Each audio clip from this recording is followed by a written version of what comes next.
Subscribe कीजिए education planet YouTube channel को और बेल आइकन को दबाइए लेटेस्ट एजुकेशन और टेक वीडियोस सबसे पहले देखने के लिए।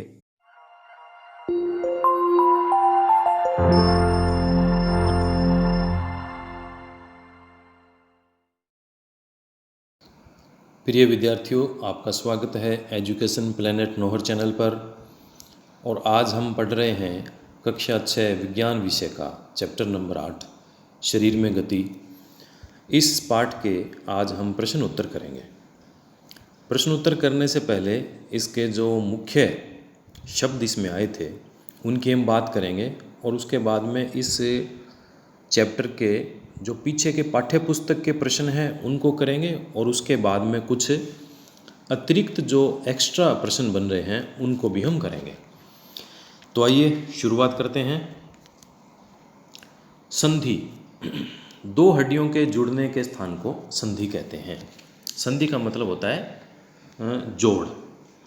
फिर है कंदुक खलिका संधि, एक अस्थि का गेंद वाला गोल हिस्सा दूसरी अस्थि की कटोरी रूपी गुहिका में धंसा हुआ हो तो यह कंदुक खलिका संधि कहलाती है। इस प्रकार की संधि सभी दिशाओं में गति कर सकती है। फिर है धुराग्र संधि, गर्दन और सिर को जोड़ने वाली संधि धुराग्र संधि है। फिर हिंज संधि, अस्थियों का ऐसा जोड़ जो केवल एक ही दिशा में गति होने देता है, जैसे कोहनी की संधि। अचल संधि, अस्थियों का जोड़ जो गति नहीं कर सकता, अचल संधि कहलाता है। इसके बाद में कंकाल, हमारे शरीर की सभी अस्थियां शरीर को एक निश्चित ढांचा प्रदान करती है, इस ढांचे को कंकाल कहते हैं। पसली पिंजर, पसलियां वक्ष की अस्थि एवं मेरुदंड से जुड़कर एक बक्से की रचना करती है, इस शंकु रूपी बक्से को पसली पिंजर कहते हैं। मेरुदंड, गर्दन से लेकर पीठ से नीचे की ओर जाने वाली छोटी छोटी अस्थियों से मिलकर बनी एक लंबी दंड रूपी संरचना मेरुदंड कहलाती है। कंधे की अस्थियां, कंधे के समीप दो उभरी हुई अस्थियां कंधे की अस्थियां कहलाती है। श्रोणीय अस्थियां, यह बॉक्स के समान एक ऐसी संरचना होती है जो उदर के नीचे यानी पेट के नीचे के अंगों की रक्षा करती है। उपास्थि, अस्थि के समान किंतु मुलायम जो कंकाल होता है वह उपास्थि कहलाता है। पेशी, अस्थियों को गति प्रदान करने में सहायक संरचनाएं। जंतुओं की चाल, जंतुओं का चलने का तरीका जंतुओं की चाल कहलाता है। इसके बाद में इसके 2-3 शब्द इस प्रकार के और हैं, उनको देखते हैं हम। शूक, बाल जैसी सख्त संरचना शूक कहलाती है। बाह्य कंकाल, मनुष्य के नाखून, तिलचट्टे का कठोर आवरण, गाय के सींग, ये सारे के सारे बाह्य कंकाल के उदाहरण है।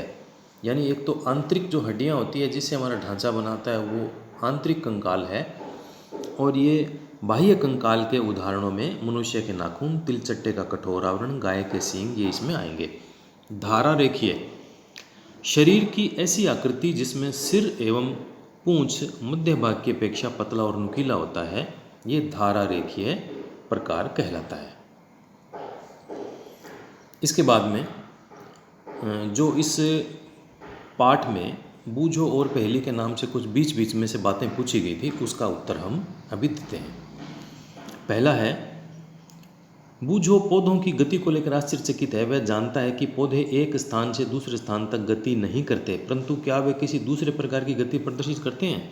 तो इसका उत्तर होगा हाँ, पौधे रोशनी की ओर झुकते हैं। जहाँ रोशनी मिलेगी उस तरफ पौधे का झुकाव होता है, तो रोशनी की ओर उसकी गति होगी। जंतु एक स्थान से दूसरे स्थान तक कैसे गमन करते हैं? अब ये सारणी के रूप में हमने पाठ में भी देखा था, एक बार इसको और देख लेते हैं। गाय, तो इसका जो भाग जो काम आता है चलने वाला वो पैर हैं और गति होती है चलकर। मनुष्य के भी पैर चलकर गति, सांप पूरा शरीर काम आता है, रेंग कर गति होती है। पक्षी के पंख काम आते हैं उड़कर, कीट के भी पंख काम आएंगे उड़कर जाएगा। मछली के पंख या चप्पू काम आएंगे तैरकर। घोंगे के पाद और रेंग कर केंचुए के शुक जो छोटी छोटी संरचना होती है ये भी रेंग कर चलेगा। इसके बाद में हम शुरू करते हैं इसके पाठ्य पुस्तक के प्रश्नोत्तर। तो पहला है, अस्थियों की संधियाँ शरीर को गति करने में सहायता करती है। तो यहाँ पहले भरेंगे हम, ये नीचे सबके उत्तर हमने लिख रखे हैं।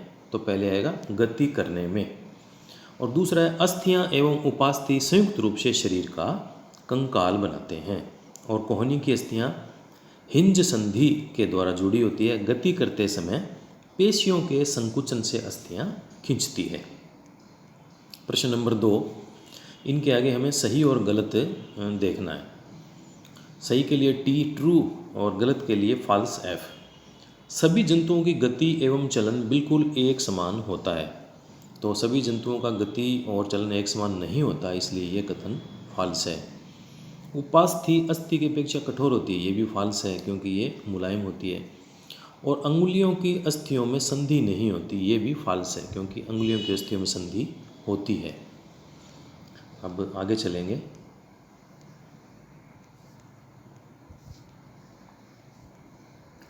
इसके बाद में जो अगला प्रश्न है, अग्रभुजा में 2 अस्थियां होती है, तो यह कथन सत्य है, तो इसको ट्रू लिखेंगे।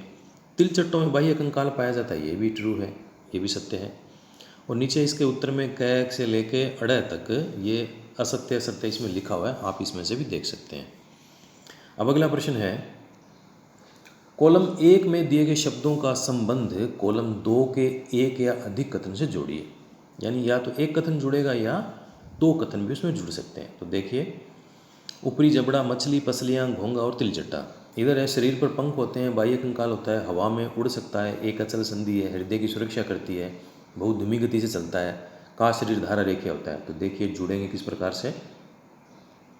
ऊपरी जबड़ा एक अचल संधि है, मछली शरीर पर पंख होते हैं, इस शरीर का शरीर धारा लिखी होता है, पसलियाँ हृदय की सुरक्षा करती है, घोंगा बहुत धीमी गति से चलता है, तिलचट्टा बाह्य कंकाल होता है, हवा में उड़ सकता है। तो इस प्रकार से इसके जो आगे लिखे हैं वो इनके साथ में जुड़ जाएगा। फिर इस पाठ्य पुस्तक के 3 प्रश्न इसमें और बच जाते हैं। कंदुक खलिका संधि क्या है, और अगला है कपाल की कौन सी अस्थि गति करती है, और इसका गय भाग है हमारी कोहनी पीछे की ओर क्यों नहीं मुड़ सकती। तो इसके उत्तर होंगे, पहले का होगा, एक अस्थि का गेंद वाला हिस्सा दूसरी अस्थि की कटोरी रूपी गुहिका में धंसा होता है। इस प्रकार की संधि सभी दिशाओं में गति करती है, और ऐसी संधि को हम कंदुक खलिका संधि कहते हैं। फिर कपाल की कौन सी अस्थि गति करती है, तो निचला जबड़ा गति करता है, और कोहनी पीछे की ओर नहीं मुड़ सकती क्योंकि इसमें हिंज संधि होती है। हिंज संधि जिस प्रकार से दरवाजे का कब्जा होता है उस प्रकार की होती है, तो ये एक दिशा में गति करती है। इसमें केवल आगे और पीछे एक ही दिशा में गति हो सकती है, तो इसी कारण से हमारी कोहनी पीछे की ओर नहीं मुड़ सकती। इसके बाद में इसमें बहुविकल्पी प्रश्न है। ये इस पाठ्य पुस्तक के प्रश्न नहीं है, इसमें जो अतिरिक्त प्रश्न है, हम अब अतिरिक्त प्रश्नों की बात करते हैं। अब इसका पहला प्रश्न है, संधियाँ जोड़ती है हड्डियों को हड्डियों से, त्वचा को हड्डियों से, पेशियों को त्वचा से, बालों को। तो संधियाँ हड्डियों को हड्डियों से जोड़ती है। इसके बाद में देखिए, दरवाजे के कब्जे की भांति जो कार्य करती है वो संधि होती है हिंज संधि। तो इसमें गया आएगा हिंज संधि, और ऊपरी जबड़े इसमें हिंज संधि आ जाएगा, और ऊपरी जबड़े और कपाल के बीच में संधि होती है वो अचल संधि होती है, यानी हिलता नहीं है, ये अचल संधि। फिर अगला है, पसली पिंजर पाया जाता है हमारे, कहाँ पाया जाता है पसली पिंजर?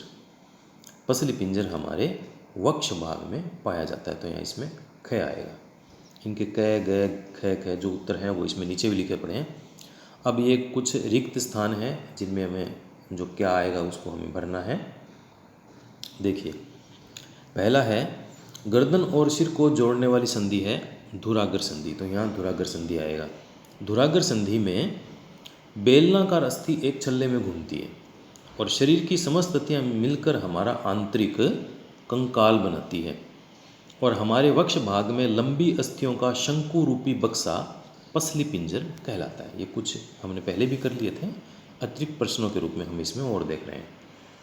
इसके बाद में हमें इसका मिलान करना है कॉलम ए और कॉलम बी को। देखिए कैसे मिलेगा। मेरुदंड, तो मेरुदंड छोटी छोटी अस्थियों से बनी संरचना है, इसको मिला देंगे हम। पसली पिंजर, वक्षीय भाग में अस्थियों का एक बक्सा बना हुआ है। उपास्थि, उपास्थि आएगी अस्थि जैसे नरम अंग, हड्डी जैसा होता है लेकिन वो सॉफ्ट होता है, मुलायम होता है। फिर पेशी, संकुचन और शिथिलन करने वाली रचना। और इसमें इसी प्रकार से नीचे भी उत्तर लिखे हुए हैं, वहाँ से भी आप देख सकते हैं। फिर आगे है सत्य और असत्य। जांघ की अस्थि हमारे शरीर की सबसे लंबी अस्थि होती है, तो यह सत्य है, ट्रू कहेंगे इसको। हमारी कोहनी में हिंज संधि होती है, ये भी ट्रू है। एक शिशु में मेरुदंड 33 कशेरुकाओं का बना होता है, ये भी ट्रू है। और कपाल अस्थियों का बना होता है, ये भी ट्रू है, ये भी सत्य है। तो इसमें सारे कथन सत्य है।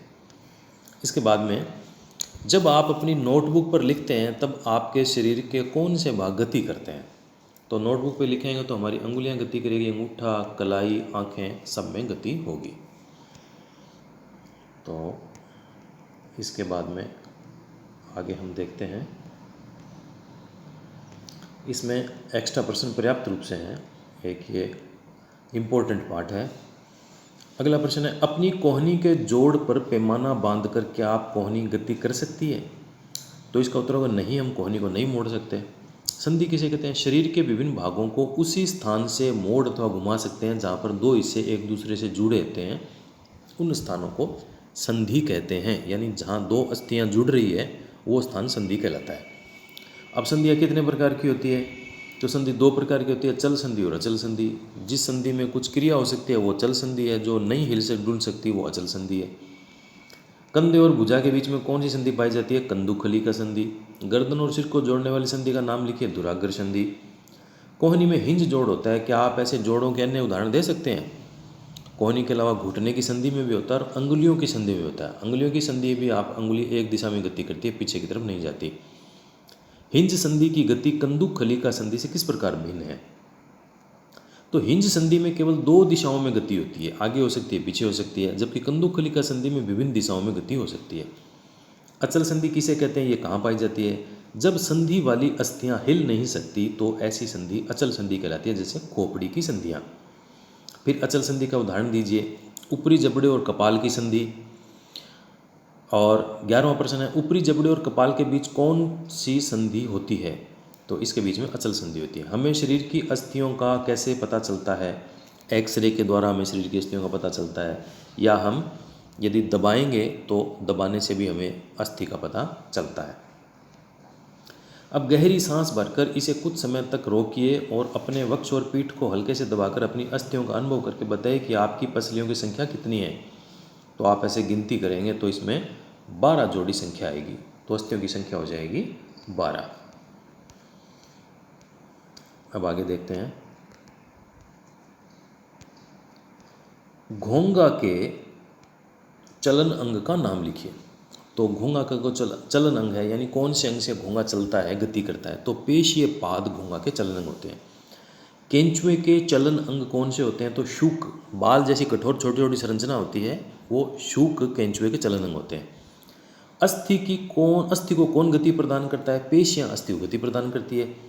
केंचुआ चिकनी सतह पर गति क्यों नहीं कर सकता? क्योंकि चिकनी सतह पर केंचुए के शुक धंस नहीं सकते, जिससे वह गति करने में असमर्थ होता है।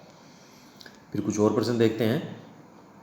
विभिन्न प्रकार की संधियों के नाम तथा उदाहरण दीजिए। अचल संधि जैसे खोपड़ी की संधियाँ। चल संधि ये निम्न प्रकार की हो सकती है। चल संधि में कंदुखली का संधि, बाह के साथ कंधे की संधि। हिंज संधि कोहनी का जोड़। धुराग्र संधि गर्दन और सिर की संधि। कंकाल किसे कहते हैं? इसमें कौन कौन सी अस्थियाँ होती है? कंकाल के कार्य लिखिए। शरीर के अंदर अनेक अस्थियों से मिलकर बना एक ढांचा जो शरीर को एक आकार देता है, कंकाल कहलाता है। कंकाल में खोपड़ी, पसलियाँ, उपास्थि, मेरुदंड, ये उरोस्थि, भुजाओं की अस्थियाँ और पैरों की अस्थियाँ सम्मिलित होती है। कंकाल का कार्य क्या होता है? कंकाल शरीर को एक निश्चित आकृति प्रदान करता है और अंदरूनी अंगों की रक्षा करता है। ये कंकाल का मुख्य कार्य है। कंदुखली का संधि क्या है और चित्र बनाकर इसका उदाहरण दीजिए। जब किसी अस्थि का गेंद वाला भाग दूसरी अस्थि की कटोरी जैसी आकृति में धंसा होता है, फंसा होता है, तो ऐसी संधि को कंदुकखलिका संधि कहती हैं। श्रोणी मेखला में जांघ की अस्थि इस प्रकार से जुड़ी रहती है। अब कंदुकखलिका का ये चित्र आपके सामने है, पुस्तक में स्पष्ट चित्र दिया हुआ है, वहाँ से भी आप इसको देख सकते हैं। धुराग्र संधि किसे कहते हैं, यह संधि कहाँ पाई जाती है? गर्दन और सिर को जोड़ने वाली संधि धुराग्र संधि होती है। और इस प्रकार की संधि में एक अस्थि स्थिर होती है और इस पर दूसरी अस्थि इधर उधर या आगे पीछे गति कर सकती है। इस संधि के कारण हम अपना सिर इधर उधर घुमा सकते हैं। इसके बाद में देखिए हिंज संधि क्या है और इसका चित्र बनाकर उदाहरण दीजिए। तो हिंज संधि एक कब्जे की तरह कार्य करती है। इस संधि में अस्थियां केवल एक ही दिशा में गति कर सकती है। कोहनी तथा घुटने में इस प्रकार की संधियां होती है। हिंज संधि का चित्र आपके सामने है। मानव कंकाल का चित्र बनाइए। तो ये देखिए, ये मानव कंकाल का इस प्रकार से हम चित्र बना सकते हैं। अगला है उपास्थि किसे कहते हैं? कुछ ऐसे अंगों के नाम लिखिए जिनमें उपास्थि पाई जाती है। उपास्थि कंकाल के अतिरिक्त कुछ अन्य अंग भी हैं जो हड्डियों जितने कठोर नहीं होते, जिन्हें मोड़ा जा सकता है, उन्हें उपास्थि कहा जाता है। बाह्य कर्ण, नासा, गुहा, पसलियों के किनारे आदि अंगों में उपास्थि पाई जाती है। पेशी किसे कहते हैं? पेशियाँ कैसे कार्य करती है, चित्र बनाकर लिखिए। पेशी विशेष प्रकार के मांस के तंतु होते हैं। अब ये ध्यान रखिए, ये एक इम्पोर्टेंट प्रश्न है, विशेष ध्यान कीजिए। जो विभिन्न अंगों के बीच गति को आसान बनाते हैं। उदाहरण के लिए, जब हमें अपना हाथ मोड़ना होता है तो हाथ की पेशियाँ सिकुड़ती है, और जब हाथ को फैलाना होता है तो पेशियाँ फैलती है। अब चित्र में आगे हम इस प्रकार की चीज़ को दिखाएंगे। हम देखिए,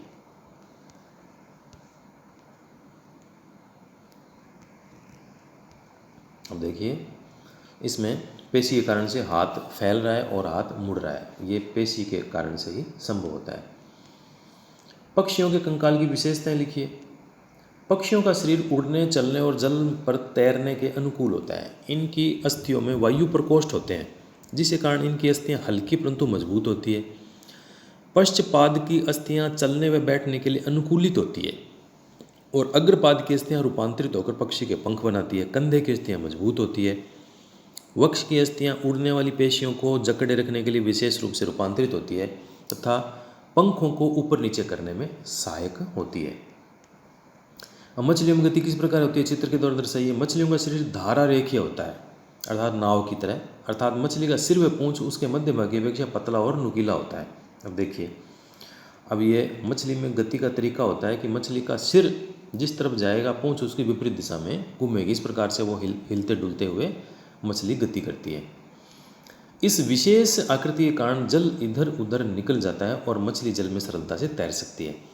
तैरने की प्रक्रिया में शरीर का अग्रभाग एक ओर मुड़ जाता है और पूंछ विपरीत दिशा में जाती है। यह क्रिया मछली में बार बार होती है, जिससे यह आगे बढ़ती है।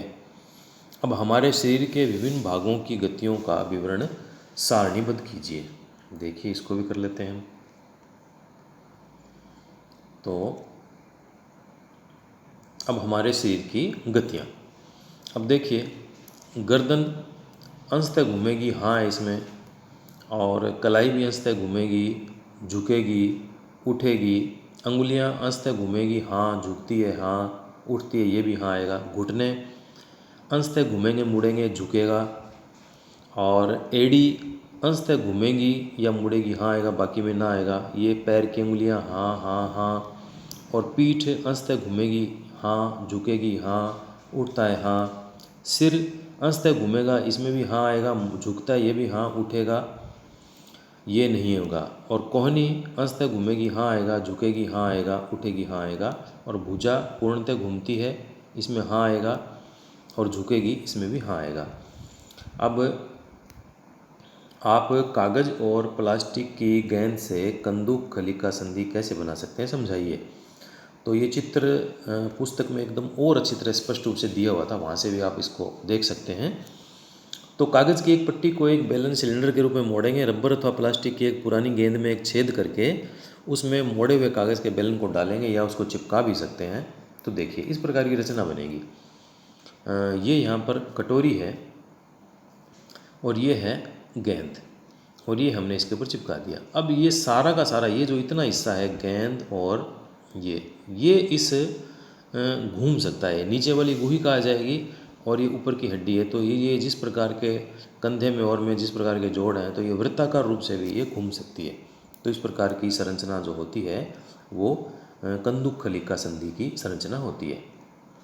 अब देखिए, मनुष्य का पसली पिंजर और मेरुदंड का चित्र बनाकर संक्षिप्त विवरण लिखिए। तो मनुष्य के वक्ष भाग में पसलियों का बना हुआ बक्से जैसा भाग पसली पिंजर कहलाता है।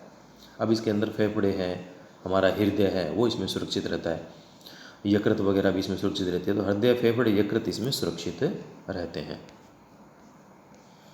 अब आगे देखिए, मनुष्य का मेरुदंड, यह गर्दन से प्रारंभ होकर पीठ तक नीचे तक फैली एक दंड समान संरचना है।